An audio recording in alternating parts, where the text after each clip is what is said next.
Salut les amis, j'espère que vous allez bien. Et oui, nous n'avons pas eu d'épisode la semaine dernière. J'étais malheureusement malade.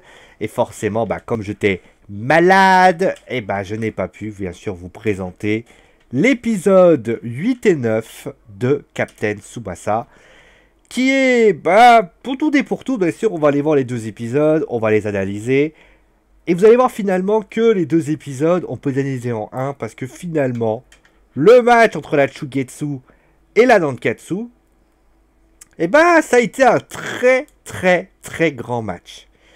Parce que on a longtemps, voilà, alors ça a été, on va pas se mentir, ils ont accéléré un peu l'épisode, ce qui est normal, hein, clairement.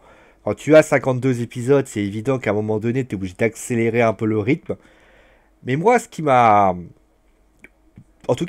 beaucoup plu dans ces deux épisodes, on va commencer avec l'épisode 8, c'est déjà, alors dans les deux épisodes, alors quand vous connaissez pas, mais c'est vraiment très étonnant, mais ce que j'ai trouvé très intéressant dans l'épisode, c'est ce que j'appellerais chez moi l'intensité de ce match. J'ai trouvé qu'il y avait une vraie intensité dans le match. Clairement, moi j'ai eu cette impression que, notamment Misaki, quand il arrive, t'as une vraie présence, clairement. Moi j'ai eu... Alors que oui, alors d'ailleurs, je sais pas si c'est comme ça dans l'anime original, mais j'ai trouvé que Misaki, il est beaucoup plus vif. D'ailleurs, on se demande même à la fin de l'épisode s'il n'est pas plus fort que Tsubasa. Je trouve que les deux se complémentent bien. Ah, c'est normal, c'est la Golden Combi. Mais le plus important, je trouve que l'épisode, qui est donc basé sur ce match, est vraiment, quand tu vois, tu sens un changement.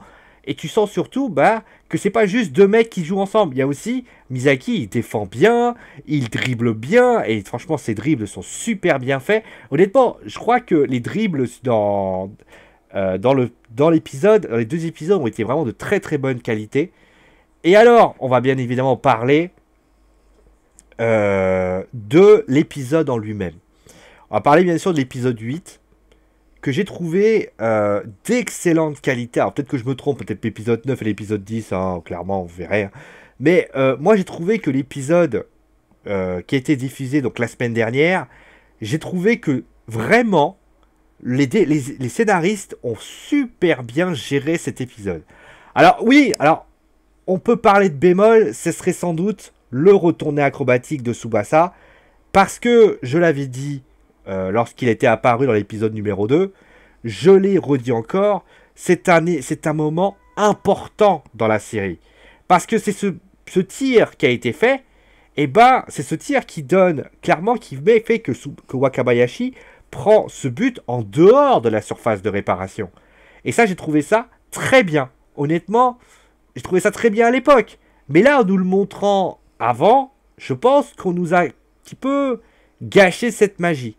Alors certes, il le fait tourner beaucoup plus, et là tu vois clairement que c'est un peu plus scénarisé, mais ça ne change pas le fait que quand tu sais que ça va avoir lieu, t'es moins surpris. Alors tu vas me dire, oui, mais un mec qui n'a pas regardé l'épisode, t'as doute qu'il sera surpris. Non, parce que ça a déjà été le cas.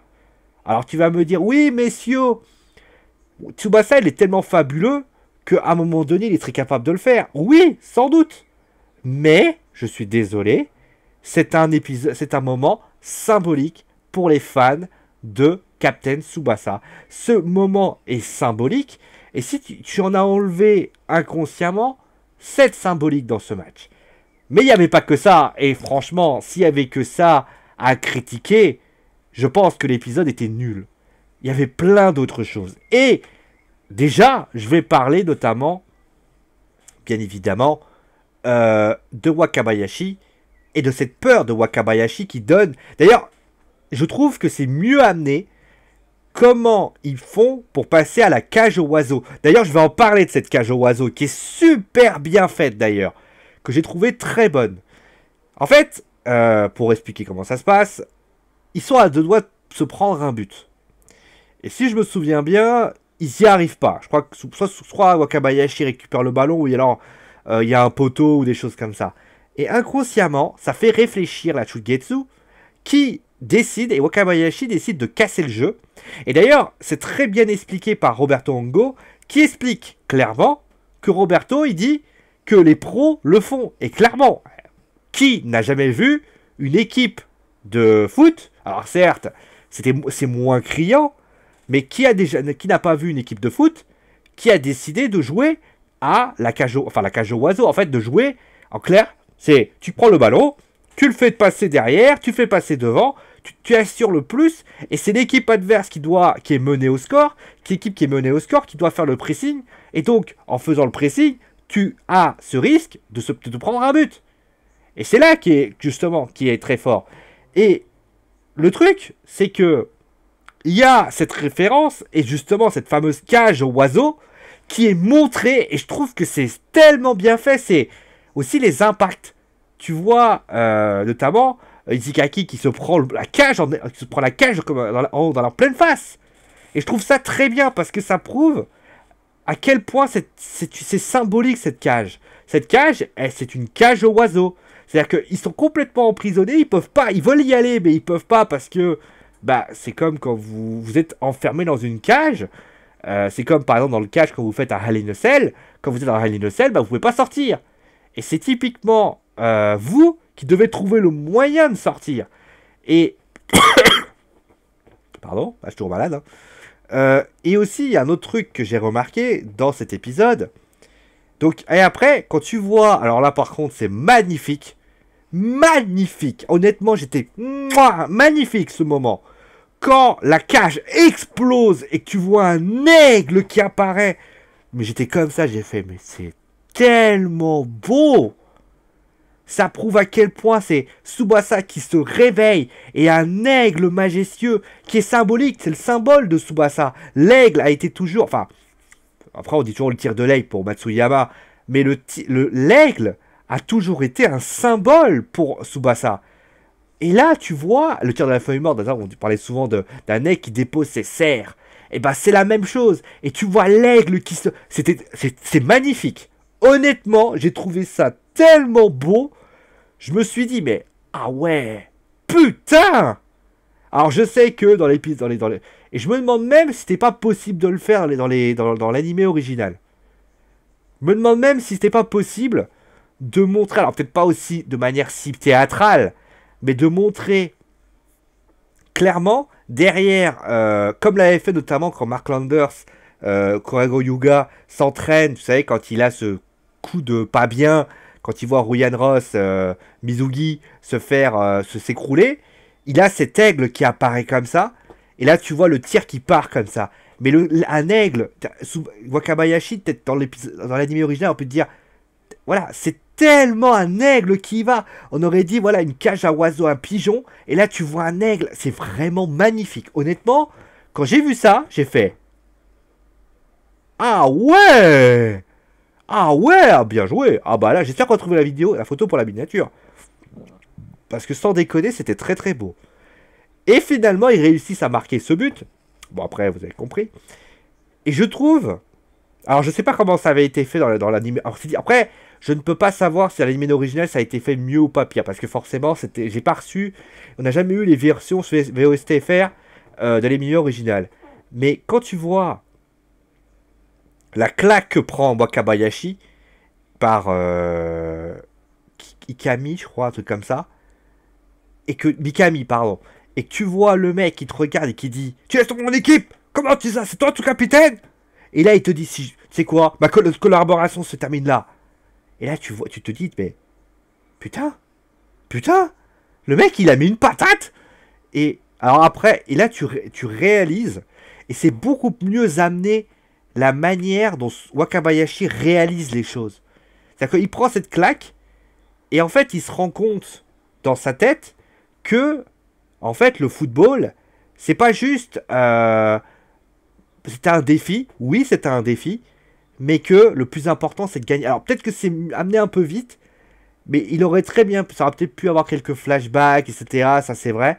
Mais qu'on soit clair, quand j'ai vu ça, j'ai adoré. Alors après, l'aspect Miyazaki, ça reste du classique, hein, clairement.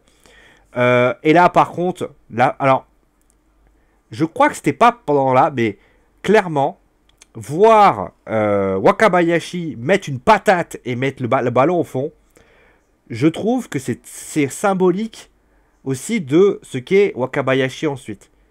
D'ailleurs, le coach, justement, dit souvent, ouais, t'inquiète pas, il prendra pas de but. Il en prendra finalement un deuxième.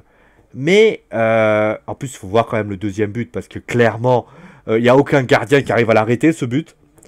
Et il se rend compte aussi, Wakabayashi, que bah, il est en train de progresser. Et ça, c'est bien, parce que là, il sort, et il frappe dans la balle, mais d'une violence, j'ai jamais vu ça de ma vie. Et on arrive donc à l'épisode d'après, où ils doivent égaliser. Et notamment, ça encore, c'est mieux fait. On fait la passe à 10, on va vraiment faire ça. Allez, on va en marquer un troisième. Et clairement, tu vois, il y a quoi, il y a des occasions, et tu vois Wakabayashi qui commence aussi à avoir un âme de leader en lui. On voit souvent, il dit souvent captain. Mais là, ils disent, hey, arrêtez-le là, vous mettez là. Bon, finalement, ils réussissent à égaliser, notamment le dernier duel entre Wakabayashi et Tsubasa, il est magnifique. Alors, je crois qu'il passe sur un côté, normalement. Là, il passe sur le au-dessus. Mais tu vois Wakabayashi qui fait j'y vais, et là il part comme ça, et là il met ils y vont les deux, et là pong. Bon, après il y avait deux partout. Moi j'ai trouvé que c'était super bien fait, et finalement le petit final avec le match, j'ai trouvé que c'était super bien fait.